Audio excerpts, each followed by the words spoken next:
আসসালামু আলাইকুম বন্ধুরা, আরেকটি আজকে নতুন গল্প নিয়ে আসলাম। একটা মেয়ে যখন বাবার বাড়িতে বড় হয় তখন অনেক কিন্তু আদর আহ্লাদের শখে মানুষ করে ওই বাবা মা। যখন ওই মেয়েটাকে বিয়ে দেওয়া হয় তখন কিন্তু সে শ্বশুর বাড়িতে যায় কিন্তু পুরো একটা সংসার ঘাড়ে নেয়। কারণ সংসারটা হচ্ছে তখন বউয়ের হাতে চলে যায়। আর ওই মেয়েটা কিন্তু বাবার বাড়িতে অনেক আদর আহ্লাদে মানুষ হয়েছিল, কিন্তু এত কিন্তু কাজের চাপ তার ছিল না। কিন্তু আস্তে আস্তে মেয়েটাকে সব সামলে নিতে হয়। তখন ওই মেয়েটার আদর্শ আহ্লাদ শখ সব কিন্তু বিসর্জন যায়।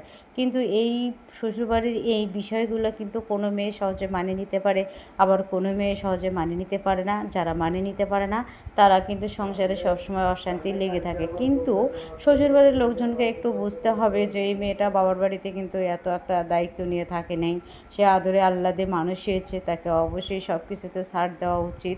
আর আস্তে আস্তে সে সংসার বুঝে নিলে তখন তো আর কোনো দায়িত্ব তার অবহেলা করবে না। কিন্তু কিছু কিছু শ্বশুরবাড়ির পরিবারের লোকজন আছে, তারা এই জিনিসটা বুঝতে চায় না। তো বন্ধুরা, আমরা যারা আছি শ্বশুর শাশুড়ি হব, তারা অবশ্যই এই দিকটা আমরা খেয়াল করব, কারণ খেয়াল করলেই বিষয়টি